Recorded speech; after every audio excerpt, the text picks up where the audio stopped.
রথযাত্রার পরে প্রথম শনি ও মঙ্গলবারে বিপত্তারিণী পুজোটা করা হয়। সকালবেলা মা নিত্যদিনের পুজোটা সেরে নিয়েছে। তারপরে আমি স্নান করে পুজোর জন্য প্রসাদটা তৈরি করছি। আমি এখানে ময়দাটা মাখছি, ময়দা দিয়ে লুচি করা হবে। বিপত্তারিণী পুজোতে 13টা লুচি ও 13 রকমের ফল খাওয়ার বিধি রয়েছে, সেই জন্য আমি এখানে লুচিটা তৈরি করে নিচ্ছি। পুরোহিত মশাই মন্দিরে পুজো করতে আসেন না, সেই জন্যে আমি আর মা বাড়িতেই বিপত্তারিণীর পুজোটা করছি। এখানে দেখুন আমার মা লেচিগুলো খুব ছোট ছোট করে নিচ্ছে। 13টা খেতে হবে বলে বেশ ছোট ছোট করেই লেচিগুলো এখানে কাটা হচ্ছে। এরপরেই আমার মা লুচিগুলো বেলতে শুরু করেছে, আর আমি এখানে চলে এসেছি লুচিগুলো ভেজে নেব। দেখুন কেমন ছোট ছোট করে লুচিগুলো করা হচ্ছে। মা বিপত্তারিণী বিপদ থেকে আমাদের সবসময় রক্ষা করবেন, এই আশা নিয়েই আমরা এই ব্রতটা করে থাকি। আর এরপরে দেখুন আমি এখানে আলুর দমটা করে নিচ্ছি।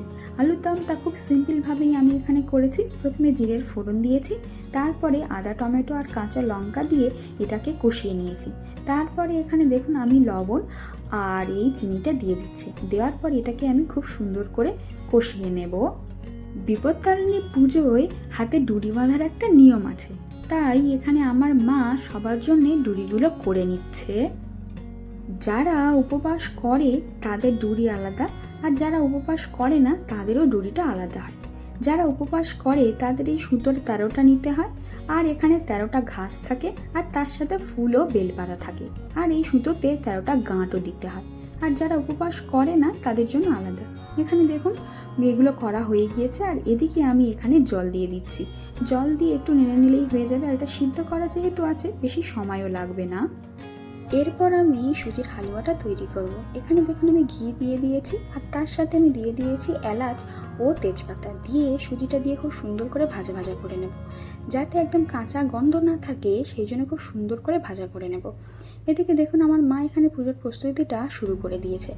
অন্যদিকে আমি জলের মধ্যে লবণ দিয়ে দিয়েছি, আর তার সাথে আমি দিয়ে দিচ্ছি গুঁড়ো দুধ দিয়ে এটাকে খুব ভালো করে নেড়ে এতে পরিমাণ মতো দিয়ে দেবো চিনি। তারপরে এটা আমি ওই সুজিতে ঢেলে দেবো। দেওয়ার পরে আমি সেটা খুব সুন্দর করে নাড়িয়ে নেব, আর তারপরে আমি এর সাথে মিশিয়ে দেব কাজু বাদাম ও কিশমিশ। দেওয়ার পরে সুজিটা আমার তৈরি হয়ে যাবে। এদিকে দেখুন আমরা পুজোটা দেওয়ার জন্য এখানে চলে এসেছি। যেহেতু এখানে ঠাকুরমশাই আসেন না, সেহেতু নিজেদের মতো যেমন পেরেছি তেমন করেই পুজোটা করে নিচ্ছি। খুব মন দিয়ে ভক্তি ভরেই আমরা পুজোটা করেছি। আর এই হচ্ছে দেখুন আজকের আমাদের প্রসাদ।